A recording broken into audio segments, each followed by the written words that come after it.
an Unspoiled Network podcast. This is Spoil Me, covering Ruin and Rising, chapters 12, 13, and 14. In these chapters, our friends make their escape, and they do eventually track down the Firebird, only to discover that the Firebird isn't the third amplifier. Welcome to Spoil Me.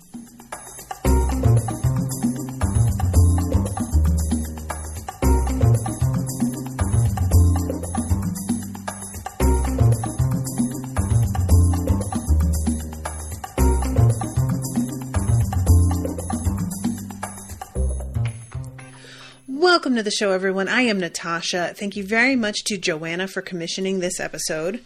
So, full disclosure, I may have read more than 50 pages this time, but it's very hard to tell. And I also just had a feeling that we were going to find out about the Firebird in the next chapter, and I was like, I'm just going to do it. I'm just going to do it. I'm just going to do it. So, hopefully I can get your forgiveness for that. But no regrets, because this has turned out to be very interesting. Okay, look. Y'all, it's kind of funny how I just really haven't been super interested in any of the relationship stuff until last episode, where there was finally this moment with her and Mal where I was like heartbroken and actually like got teary-eyed talking about it, just in time for it to turn out that Mal is the amplifier. I wasn't ready for that at all. I am not entirely sure that I follow the explanation that she gives, and we will get there, and I'll just read that section over again. Overall, the implications of it are really fascinating. So personally, I'm a little bit unsure, and this may be my, not quite understanding how this all works, but I'm unsure why it is that we have to kill Mal if we want to utilize him as the third amplifier. Couldn't we, I don't know, maybe take his hand off? Just a little lop. Get that hand. Or, I don't know, maybe a couple pieces of his skull. You know, they do trepanning, and that doesn't kill you. Just take, some skull pieces. Just take them. And then just, get a fabricator to jam them together. Jamie says, how about an eye? I feel like it has to be a bone. Because an eye, that's just going to decay. It's flesh. We need something that's going to stay. Teeth. There. Done. Just knock out some of his teeth. What's the problem? You could have a very thin bangle with just 2 teeth and a fabricator. I mean, Genia was already talking about how she could fix what's-her-face's teeth. I think that's what we should do. We should take his teeth out. I'll be very excited if that does indeed turn out to be the solution, because there was teeth talk, so maybe she's setting this up. I don't know. But overall, the idea that we have to sacrifice somebody, and very specifically sacrifice somebody. It's not like his sacrifice is a byproduct of their fight to find the Firebird. He doesn't die in the midst of grappling with this creature. No, they discover that he's the amplifier, and she will have to make a choice about it. That is very, very compelling about it. I love it. Because she talks about how the desire for this amplifier is at a point with her where she feels like she wants to scratch her own skin off. I don't know if any of you guys know that feeling. If you are somebody who suffers from a certain type of panic attack, that is how it can feel. I want to scratch my own skin off is almost verbatim something that I have said to Owen a couple times, because and it's nearly unbearable. And for her to be in that, like, mind space all the time, that's not a way to live. So she's sort of presenting this as like, either we figure this out or I'm going to go crazy. And I think she really means it, literally, that she will lose her mind. And I feel for her, man, because this is just a shitty position to be in. I really am excited because I don't know what they're going to do. I hope that I'm right and they just take out some of his teeth. But also, like, maybe he could just stand around and put his arm around her or his hand around her wrist. Maybe that's it. Maybe he's just going to be a living amplifier who, when she's fighting, stays by her side. That would be kind of cumbersome, I admit. Not ideal. What about his hair? If you keep him alive, but you keep making bracelets out of the hair growing out of his head, you can just keep replacing it, and you don't even have to kill him. And those won't, like, decay. They'll, like, fall off eventually, but you will just be able to harvest more hair, and then you just do that from his back. Sorry, I just thought of Captain Jack Sparrow. Yeah, do that. I just really feel they're a little too quick to be like, obviously we need to kill you. And I just really feel like they're not exploring all their options adequately. I was a little startled, to be honest, at how completely they both came to the conclusion that he would have to die. And I don't know if I want to say to his credit exactly, but I guess I'm a little impressed. Mal is like, well, guess I'll die. Like, he really isn't, I won't say he isn't upset about it because, like, he doesn't want to die. But he is pretty much like, if that's how I'm going to be of the most use, then that's how I'm going to be of the most use. And Alina's the one who says, we'll find another way. And he says, no, we won't. And I'm just like, y'all haven't even tried your teeth. Come on. Give it a shot, at least. Like, you don't know? I'm just saying. So, I'm going to back it up and we'll talk about things from the beginning. So, the last chapters ended with them escaping, and they are on their ship here in the, I think it's, is it nighttime by the time I think it's not. I think it's like day, but eventually night does fall. And there's some interesting things here. So first of all, I really like that we get I feel like this author does a good job here of getting across how exhausted everybody is. That's not something that is easy to really get your audience feeling. You know, you can make something very tedious to read, but that isn't exactly the same thing, is it? And there's a moment later where she's like holding up Zoya's arms, I think. And Zoya's like continuing to do her, summoning to keep them afloat. But she can't even hold up her own arms. And like, guys, I don't know if you've ever tried this, but if you lift your arms up, just to the side, put your arms up like this, and start a timer and see how long you can hold your arms out before you want to die. Because it is shocking how little time it takes for you to just be like, no, I don't think so. I don't think that I ever want to use my arms again.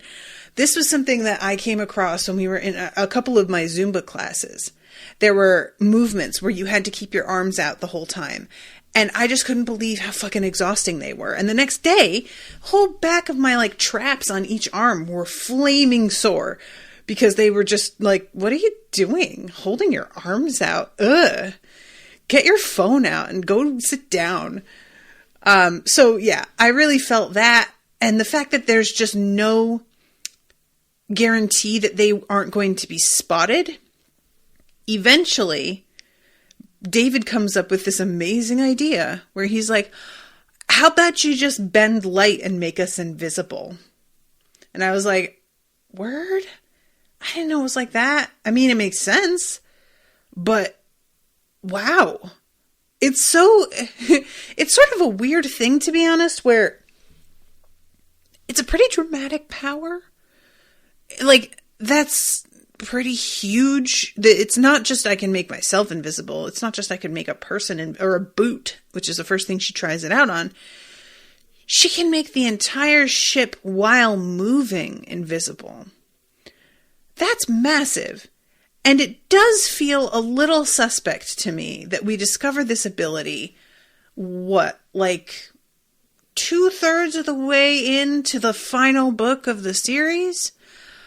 I'm not like super mad about it, but there is a feeling to it of like the author realized that she had maybe like left something sitting out that she needed to do something with, or there was a plot thing that she needed the book to like veer towards, and she was like, yeah, I will have to figure out how to make this work. And she added this in.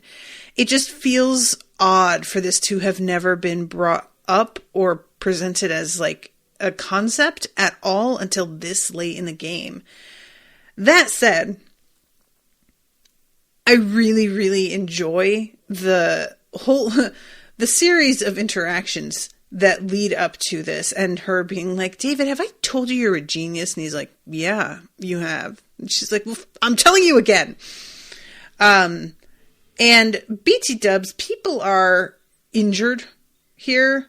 Adric has had a bite taken out of his shoulder, and he's not doing awesome by the time they leave. They're not even sure he's going to survive. He does wind up surviving, but it's a bad wound. And like, Alina has one of these also. We actually haven't heard about that. I'm realizing in a while. Maybe I'm wrong. Maybe we do, and I just didn't remember. But, immediately after it happened, I feel like the Darkling said something to her about how it won't ever really like heal properly. So I just kind of expected that it would always be at the forefront of her mind, but maybe it's healed enough, or I don't know. But it doesn't seem like there's like a cure for it, So they are heading towards the copper mines to the Firebird. And everybody, like, when they hear that this is where they're going, a lot of people are like, can't we just run? And Tolia is talking about Adric and saying, I'm trying to keep his heart steady to give him time to recover. But if the Darkling finds us, a healer won't do him any good. Because they're talking about, like, should we pull over and find somebody to heal him? And they're like, yeah, no, we'll get caught. And then what? So they head on, and they have to take Jorda in order to stay alert, which I don't remember if this is the first time that we hear about Jorda in this series. It's such a major part of the, like, Six of Crows series that when I heard the name, it was this weird moment of like very, very familiar, but also like, oh wow, I forgot about that stuff, So here it is. Let's see. If anyone happened to be standing in a field peering straight up, they might see something off, a blur or a flash of light, but they wouldn't see a winged ship moving through the afternoon sky. At least that was the hope. It reminded me of something I'd once seen the Darkling do when he'd pulled me through a candlelit ballroom using his power to render us nearly invisible. Yet another trick he'd mastered long before I had. Girl, I don't know. He's 1,000 years old. Like, I wouldn't really be making those comparisons. I'm just saying. So they take this like stimulant, and I love this interaction between Genya and Zoya. Zoya's chewing the Jorda, and she's like, will this fucking stain my teeth? And Genya says, yeah, but I promise to put your teeth back whiter than they were before. I may even fix those weird incisors of yours. There is nothing wrong with my teeth. Not at all. You're the prettiest walrus I know. I'm just amazed you haven't sawed through your lower lip. I love this so much. The two of them like snarking at each other is just the best. So Let's see. Genya stood with her back to Nadia's, bracing her so that she could rest her knees and feet a bit. Now that the sun had set, we had no need for cover, so for the better part of an hour, I buttressed Zoya's arms while she summoned. This is ridiculous, she growled. Do you want me to let go? If you do, I'll cover you in Jorda juice. Meanwhile, poor Misha is struggling. Reminder, Misha is the kid that had been sort of looking out for Bagra. And there's a pretty good scene later where Mal... This is a really great way to get a kid to feel like what they're doing matters. And thus, take some shit a little bit seriously. Is you approach them like you really need their help with something and that they are critical. And Mal does it in a way that is like convincing without being patronizing, without it feeling like he's, just blowing hot air up his ass. And also being like, yeah, and you helped Bagra. And understandably, Misha's like, I should have stopped her. She's dead. I didn't take care of her. And Mal's like, if you had stopped her, all of us would be dead. So I totally understand that you're grieving, but you did the right thing. And that's what a soldier has to do, is the thing that is difficult for the good of everyone. And that's what sort of gets through to him. But at this point, he's not really talking.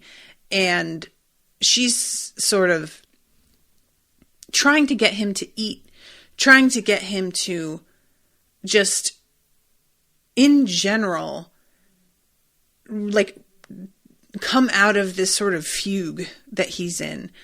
And he doesn't want to eat, doesn't want to talk. And there's just this sense of like, or she wants to comfort him, but also she doesn't have any comfort to offer.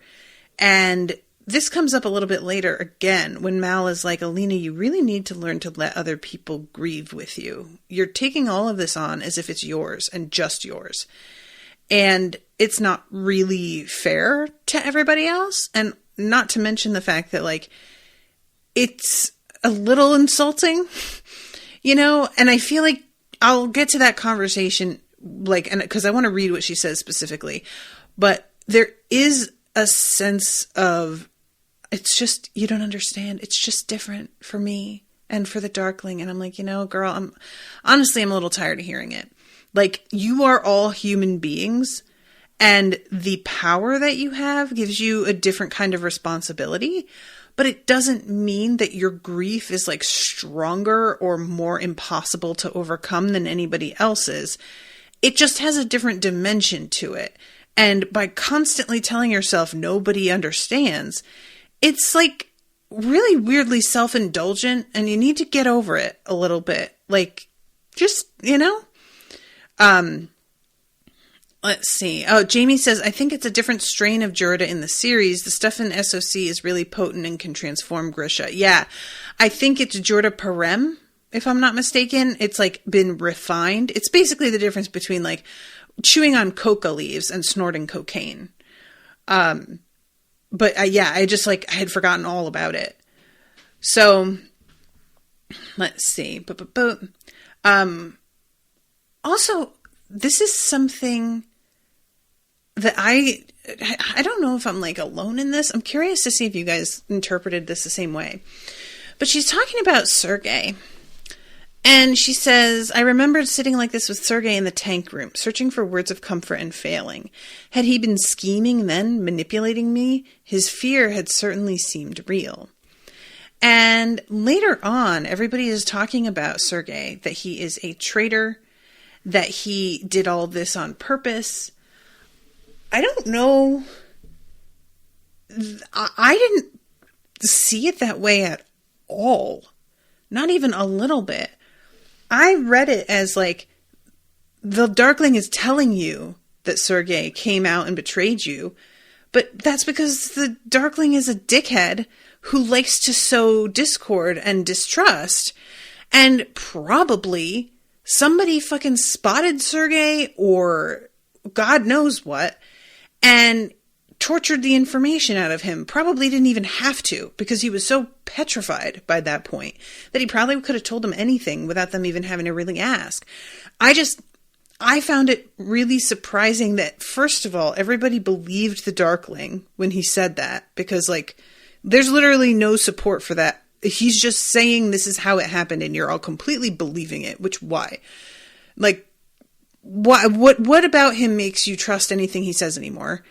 And secondly, the kind of fear that he had and him talking about how he just wants to be somewhere safe came across as very sincere to me. And I don't see him going and feeding information to the enemy when he is desperate to feel safe. He had to know that after betraying the Darkling that he wasn't going to be welcomed back. He wouldn't be given a reprieve. I don't feel like he was that much of a fool. He would have wanted to get away outside of anything affected by this war. At least that was my assumption. It doesn't feel right to me. If anything, Nikolai, like, exiles his parents, and I could almost see it if, like, they were the ones. If they turned on their own son for some reason. I don't know.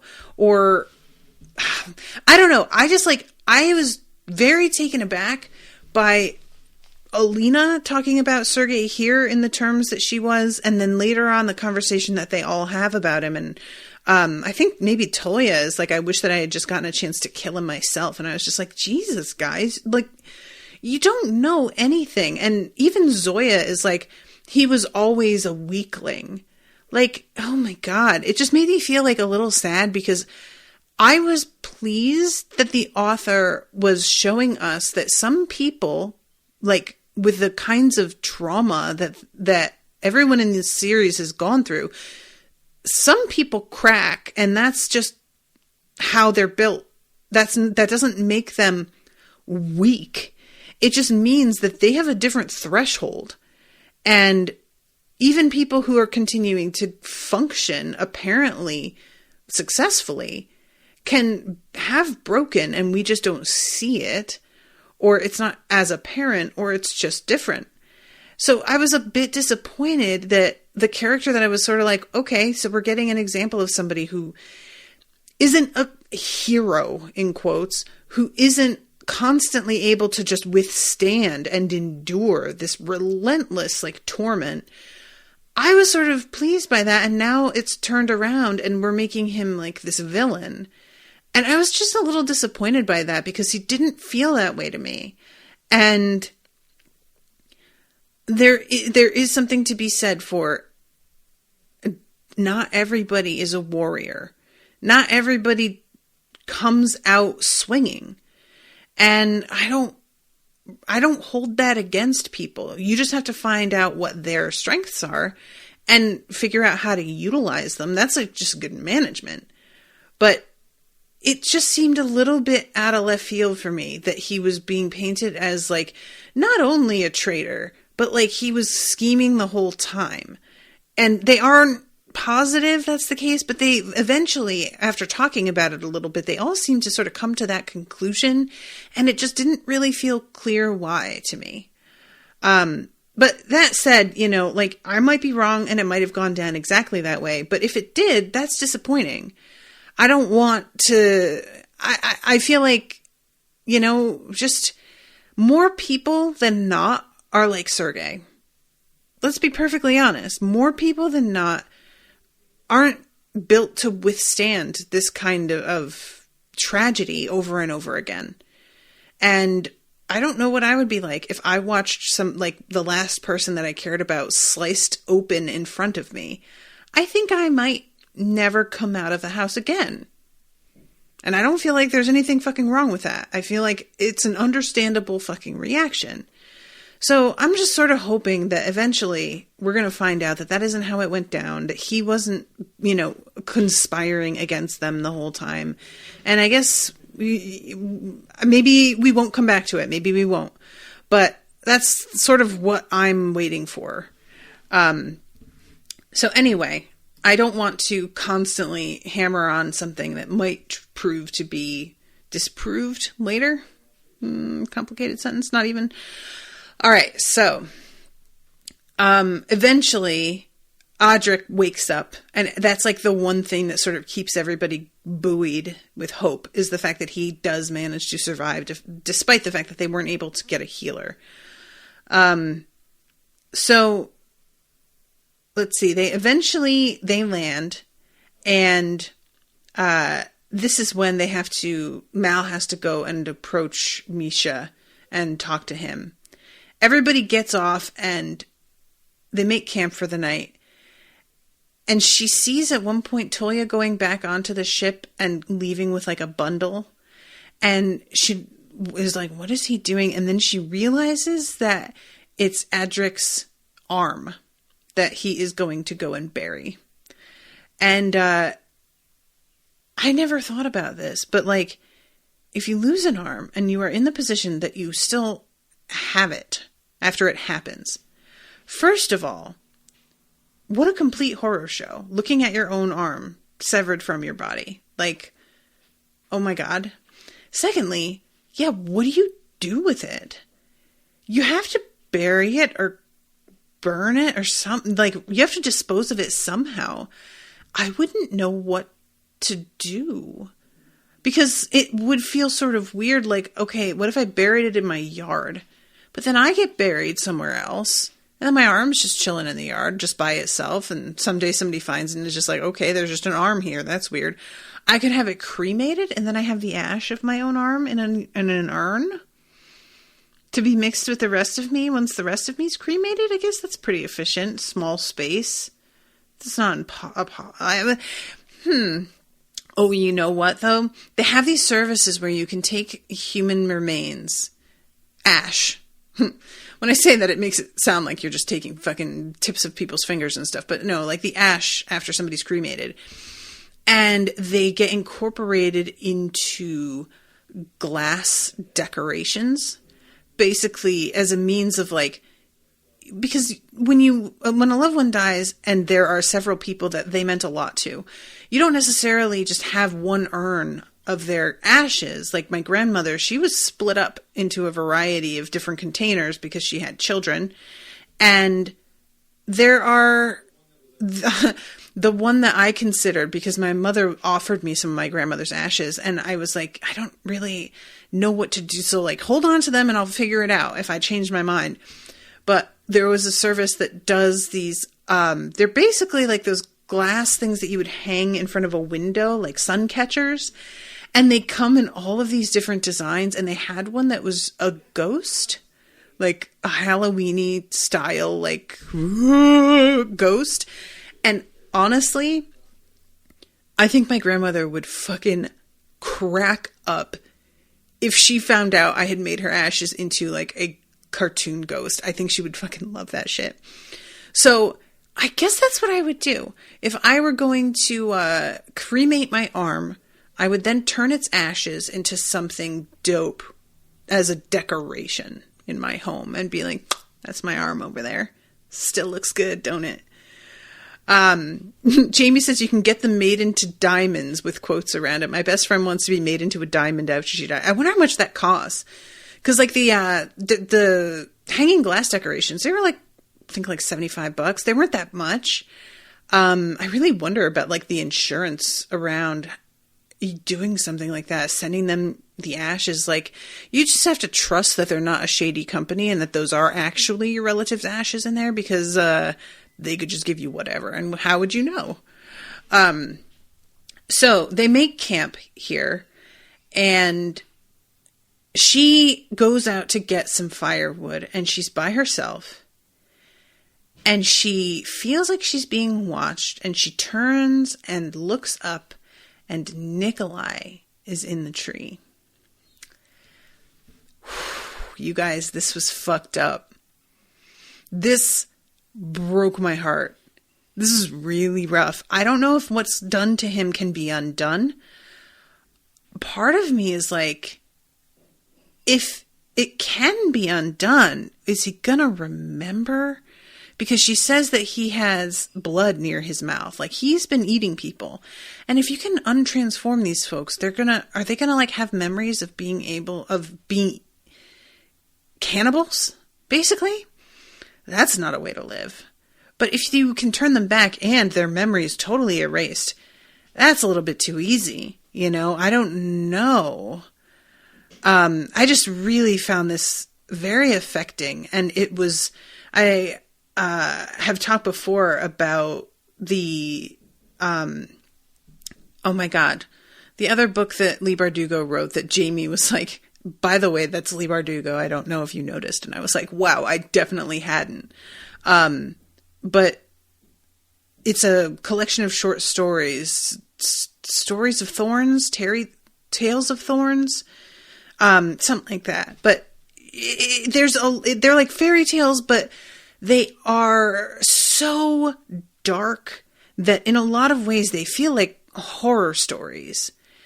And they are, there's like a bit of that feel to this. The way it's just unflinchingly bleak is what, let's see. Jamie says Ravkin fairy tales. No, it's not. They're not Ravkin fairy tales. Although I think she did release something recently that's like that's new. But The Language of Thorns. Thank you. Yeah, that's The Language of Thorns is just, you know, fairy stories that we would find pretty familiar. A lot of us. Little Mermaid, you know, is one of them. And like the Nutcracker is one of them. But I read that and was really taken aback at times by how dark it got. There's a couple stories in there that are just truly sad and upsetting, really upsetting, and wonderful, compelling reads. But this felt more like that than any of the rest of this book has seemed to me so far. Just to have him follow them this whole time. So after he flies away, because she comes toward him and he like has flinched as she comes toward him and then leaves. After this, she has to stand and think about whether or not he could tell the Darkling where they are. And whether they need to worry about it. Like, there's something so cruel about that being the next concern on top of everything is just, first, I'm going to worry about my poor friend who was turned into a fucking monster and robbed of his mind, perhaps, or not, which is worse.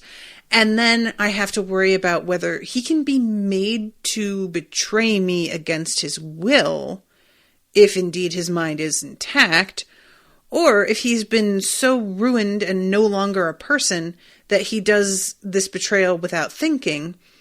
And yet he's got enough attachment to me that he has pursued us this far outside of where, you know, wherever home base is right now. There's just a series of really cruel things here. And at this is pretty much it that sends Alina over the edge. I tossed my kindling to the ground, pressed my fist to my mouth, and screamed until my throat was raw. I couldn't stop. I'd managed to not weep on the bittern or at the mine, but now I sank to the forest floor, my screams turning to sobs, silent, racking gasps. They hurt as if they might crack my ribs open, but emerged soundlessly from my lips. And yeah, that kind of cry can be truly frightening when you're stuck in the middle of it because you like can't breathe and you're making sounds that you've never heard yourself make before. And it doesn't feel like you're going to be able to stop. And there are times where you'll think, okay, I think I'm beginning to wind down. And then something, you know, will occur to you and you'll just sort of lose it again. And I just really appreciated this moment, especially the fact that she's like by herself in the woods because she feels like she can't show this to other people. Now, I said earlier that her constantly being like, it's different for you, I found really tiresome, and I stand by that. But I am somebody who doesn't want to break down in front of people. Like, and when I say in front of people, I don't mean on the podcast, because there's a safe distance there, and I don't feel a threat because there's not a reciprocated engagement. I just don't want to be put in a position where someone has to deal with me while I'm in this state, because they can't help. So then I have to watch them be uncomfortable, try and like muddle through how to deal with me, figure out something to say.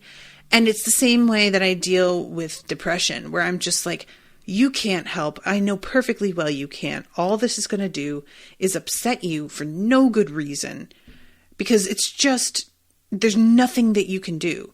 So I'm going to bear up while you're around, and then I will fall apart at my leisure alone, because I just don't like to feel that I now have to cope with somebody else being like made uncomfortable or unsure of themselves due to my reaction to something. That said, there are times where people are like, yeah, maybe I am uncomfortable, but I also want to be there for you. But I have often been like, put other people's comfort ahead of mine, and it's a very hard thing to unlearn. And like I said, it just also does feel a little pointless, because I'm not sure that they're going to make me feel better, that having somebody around will improve the situation at all. So that's really like relatable for me, the fact that she just waits, not even waits, because she wasn't expecting to see Nikolai, but just that like this is the moment where she lets herself grieve. So Mal finds her, and he says, don't shut them out. They need to grieve with you. I don't have anything to say. Then let them talk. I had no solace or encouragement to offer. I didn't want to share this hurt. I didn't want them to see how frightened I was.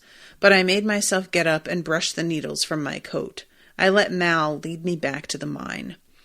I was a little surprised that nobody heard her screaming. I was like, wow, you're that far away. That Mal eventually finds her. It's not like he comes running because he hears screams. He goes looking for her because she just doesn't come back. And I felt like that was not wise for her to be that far away from everybody, because guys, but you know, what can you do? So she comes back, and Zoya is like, where the fuck have you been? And she tells her, it turns out I needed a good cry. And Zoya says, next time invite me. I could use one too.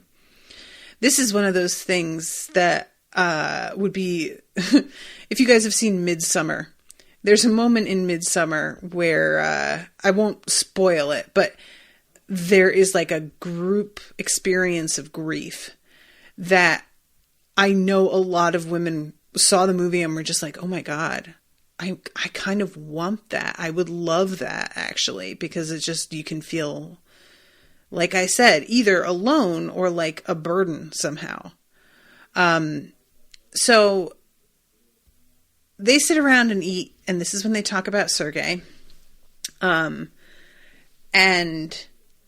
let's see. Oh yeah, here it is. Adric says, I'm glad Sergei is dead. I'm just sorry I didn't get to wring his neck. You'd need 2 hands for that, said Zoya. There was a brief, terrible silence, then Adric scowled and said, okay, stab him. I don't know why, but that is amazing. That, like, she says this. I thought maybe everybody would, like, laugh, or that he would laugh. But it's not even taken as a joke in that sense. It's just, all right, well, I'll figure out another way then. He's so like single-minded and practical about it. So let's see. This is when they begin talking about Bagra. Zoya took a deep drink. Do you know what Bagra told me at my first lesson with her? Pretty face. Too bad you have porridge for brains. Harshaw snorted. I set fire to her hut in class. Of course you did, said Zoya. Accidentally. She refused to ever teach me again, wouldn't even speak to me. I saw her on the grounds once, and she walked right by, didn't say a word, just whacked me on the knee with her stick. I still have a lump. And this is when Nadia says, I had a block, and I couldn't summon, and she locked me in a room and dumped a beehive in it. I managed to summon a current to send them up the chimney, but I got stung so many times I looked like I had firepox. And Alina is just like, what the fuck? Because when she had her block, Bagra never mentioned, oh, that happens. She just thought she was like completely losing it. And Bagra like let her think that. And she's a bit indignant that this is evidently something that she had experience with and has seen before, but just never decided to disclose that information. So this is when David says, Bagra hated me. And everybody's like, we all felt that way. And he's like, no, sincerely. She taught me once with the rest of the fabricators my age. Then she just refused to ever meet with me again. I used to just stay in the workshops when everyone else had her classes. And Alina, I think correctly, thinks that it's because David was too obsessive the way that Morozova was, and that he just reminded her of him. Sure enough, David had created Lumia just for fun, essentially handing the Darkling the means to enter the fold. But David wasn't like Morozova. He'd been there for Genya when she'd needed him. He was no warrior, but he'd still found a way to fight for her. Yeah, that makes sense. That, you know, I mean, this is the danger. It's just such a... Science is just such a scary thing in so many ways. You know, it's understandable that people have the curiosities that they do, and we have made some amazing breakthroughs, and it has improved life in so many ways. But when you look at like some of the history of how we have made many of our discoveries, the amount of like essentially what amounts to human sacrifice, and not necessarily voluntary human sacrifice at that, you know, preying on communities that have nobody to speak for them. It's really fucked up. I have a very like uneven relationship with science. So the next chapter, 13, they had sort of been camping with this idea that maybe we'll be splitting up the following day, but they decide not to. They all stick together here. And let's see. Oh, right. Okay. I say that. They decide to stick together in that nobody is going to like break away and go to, I think, was it Kremzin that they were thinking of fleeing to? But they do split up. My bad. This is when they split up into two groups. Tamar, Nadia, and Adric would travel with David, Genya, and Misha. They'd secure lodgings in one of the settlements at the southern edge of the valley. Genya would have to keep her face hidden, but she didn't seem to mind. Mal and I would travel into Sikurzoi with Zoya, Harsha, and Tolia. And they head in there, and I found this really interesting. They get to Zvastolba, and it is like this bustling town that has just managed to sort of move on from their losses and continue to really live, and it takes them all a little bit by surprise. Alina was expecting this like sort of devastated ghost town, and instead it's, you know, there's a market, and there are new homes that have been built next to like where other homes have burned down. Many of the houses had canvas roofs or holes in the walls that had been covered with wool blankets or woven mats. Who knows how long we'll be here, they seem to say. Let's make do with what we have. And we passed through a market square crowded with people, their wares displayed on makeshift tables. We saw jars of goose fat, dried figs sold in bunches, fine saddles, flimsy-looking guns, strings of freshly plucked ducks, their skin pink and dimpled, hung above one stall. Mal kept his bow and repeating rifle bundled in his pack. The weapons were too finely made not to draw attention. I I just like this description, because it has been bleak. And there is something beautiful about this tiny corner that's managing to just like persevere despite everything. And it's not like they're living it up, but they're making do. And likely there will be descendants from here. And there's even a mention of how their graveyard is so much smaller than average. It says, in most of Ravka, the cemeteries were bigger than the towns, but when the Shu had burned these settlements, there had been no one left to mourn the dead. Yikes. Basically, it's like, the graveyard's super small because they killed everybody, so nobody was around to bury anyone. Yikes.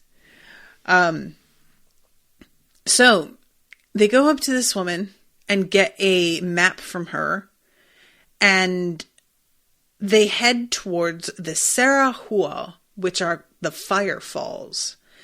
Sounds like a good place to find the Firebird, just saying. So they head out, and they are they're heading through this area that she and Mal had grown up in, that they were children in. And she asks him if anything seems familiar. He shook his head. I guess I hoped. He shrugged. He didn't have to say more than that.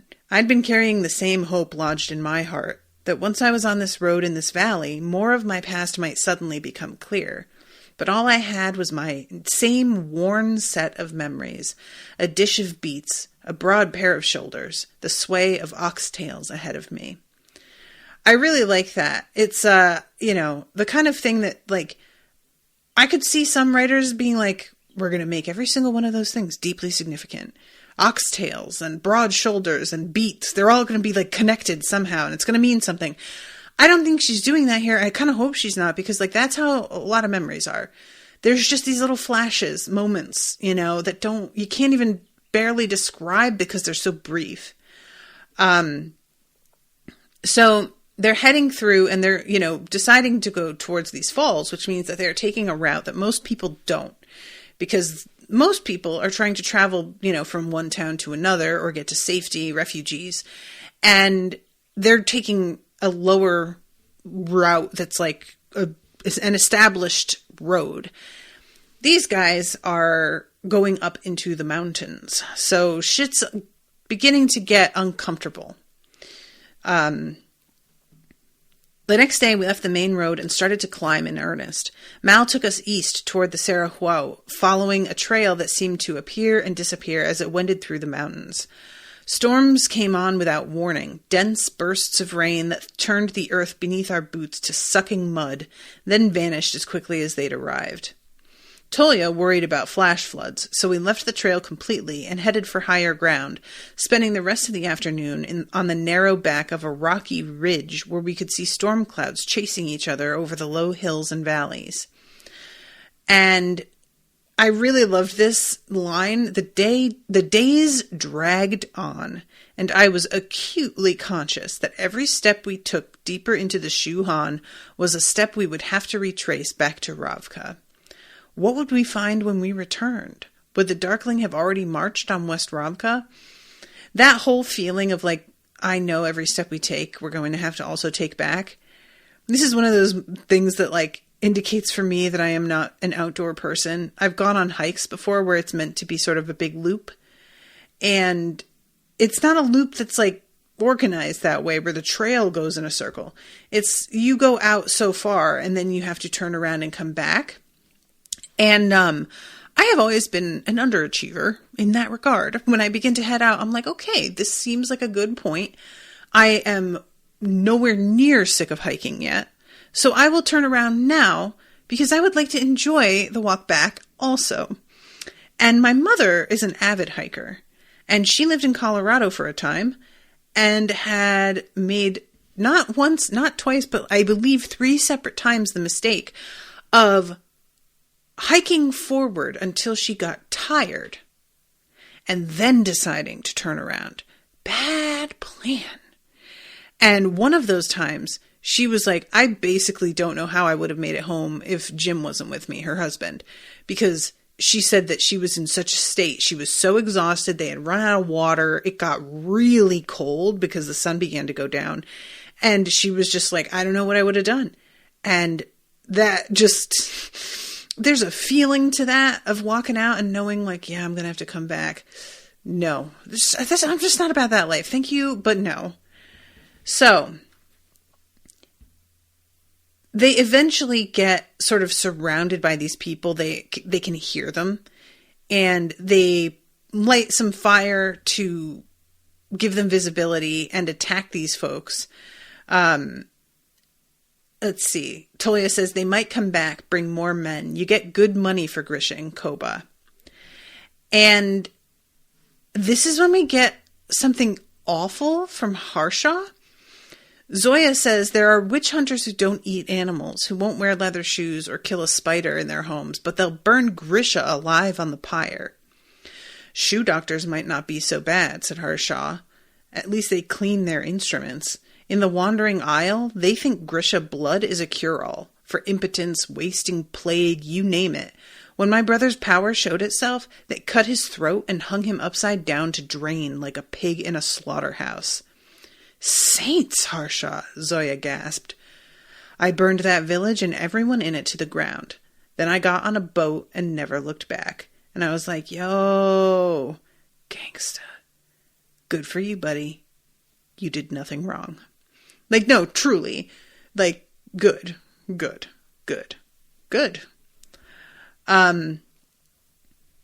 So Jamie says, I knew people who hiked to the bottom of the Grand Canyon and it was all fun and games going down, but then they had to hike back up and hated it. Yeah, I actually went to the Grand Canyon as a teenager after I graduated high school.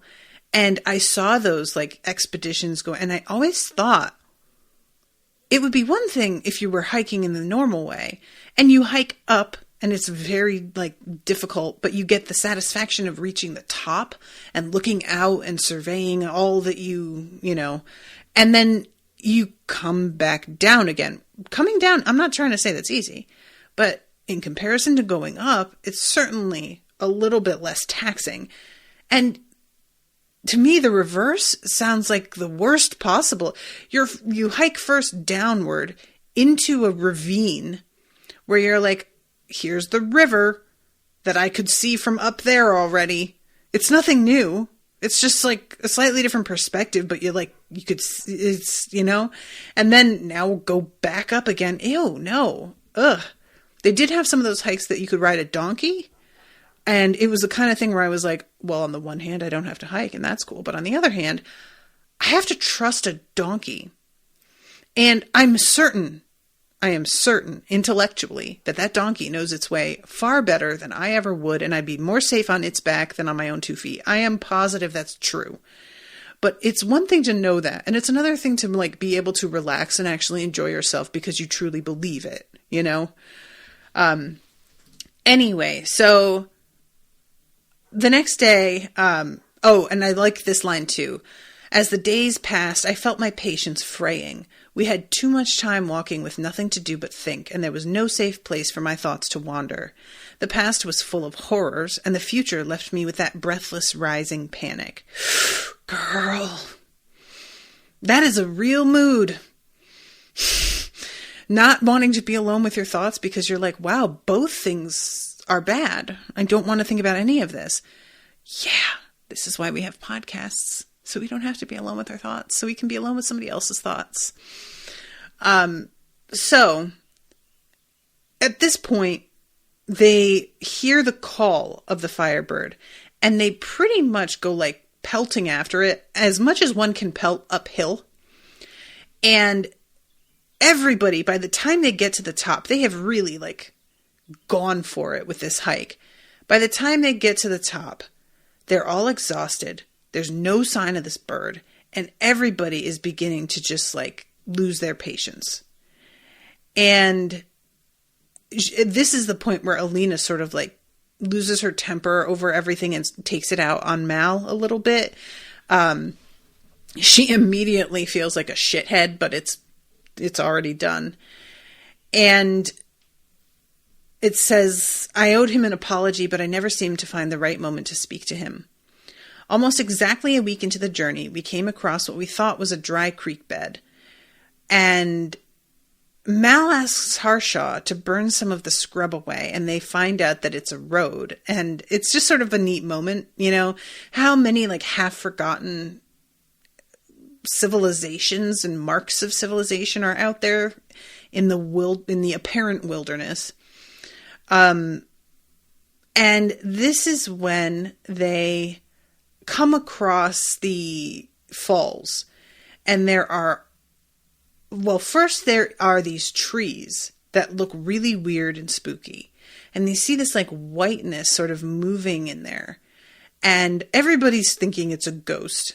And Zoya is the one who uses her power and summons it, and it appears to be ash, and everybody feels like a schmuck. So then they find the actual fire falls, which I thought they would be lava, which is what Alina sort of posits as well. But it turns out they're called that because it's a regular waterfall, but when the light hits it, because of the way the valley is, I think, it looks like orange fire. And I love Harshaw just being like, holy shit, because he's just such a pyromaniac, and the whole vibe, he's feeling it. He would put down his stakes and stay there if he could, probably. So eventually, Alina gets attacked by this bird. And she realizes, because they previously had seen all of these bones at the foot of this cliff, she realizes that it's coming for her and basically hurting her toward the edge of the cliff so that she will fall and die and it can eat her. And let's see, she begins to fall. Mal grabs her. His fingertips closed around my wrist. The jolt slammed through us at the same time, the same crackling shock we'd felt that night in the woods near the banya. He flinched. This time we had no choice but to hold tight. Our eyes met, and power surged between us, bright and inevitable. I had the sense of a door swinging open, and all I wanted was to step through. This taste of perfect, gleaming elation was nothing compared to what lay on the other side. I forgot where I was, forgot everything but the need to cross that threshold to gain that power. And I was still like, wait, but what is it? And then eventually she's like, they say it's Mal. Mal is the third amplifier. And here's the description, the explanation. Bagra had gotten it wrong. It had taken more than the small science to save Moratsova's other daughter. It had taken Merzost, resurrection. I'd been wrong too. Bagra's sister hadn't been Grisha. She'd been Ozats... I cannot say this word. Otkazatsya, after all.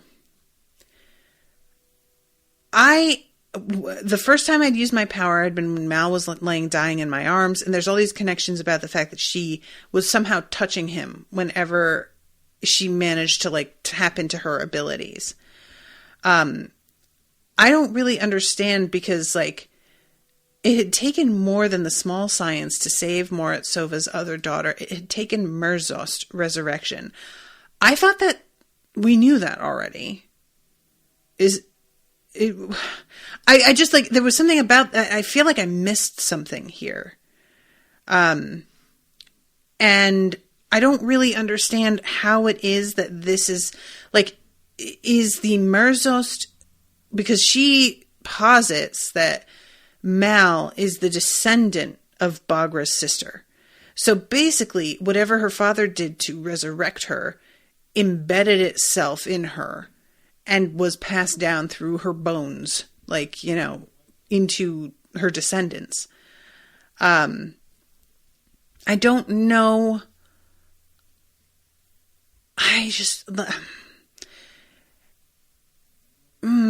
Okay.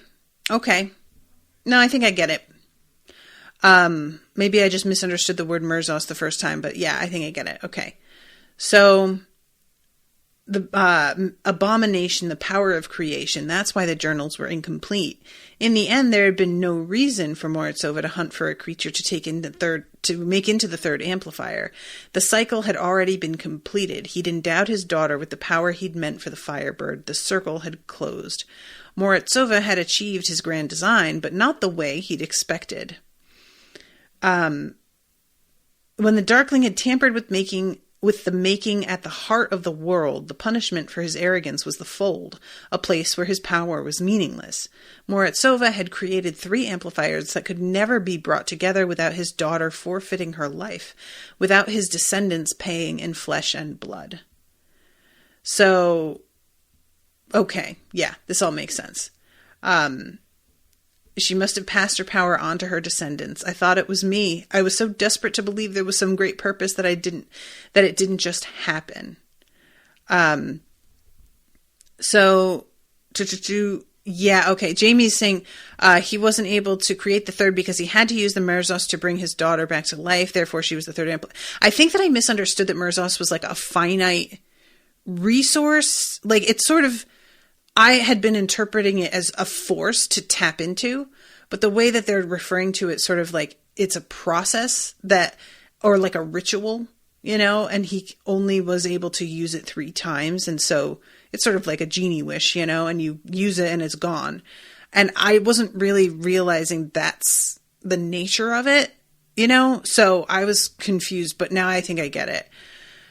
And I really have to wrap because I'm over time, but Mal is basically, he is accepting the fact that he is going to die soon, and there is this sense of him trying to just enjoy every second that he is alive.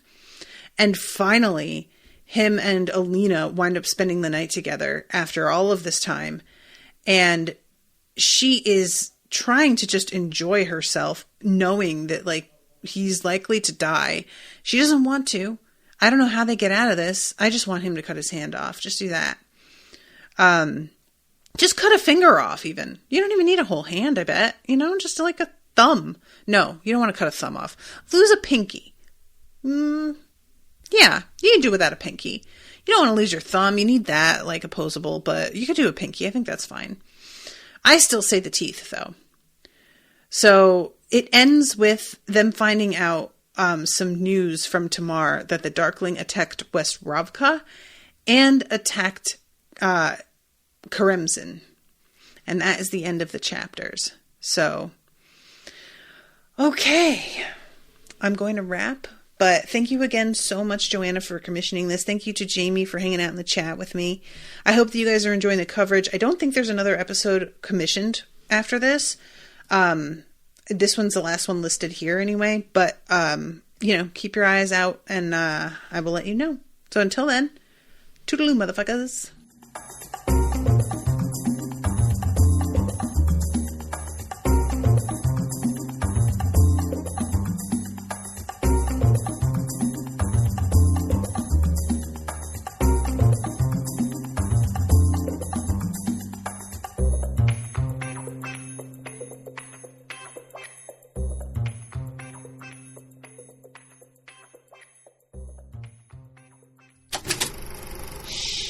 That was an Unspoiled Network podcast.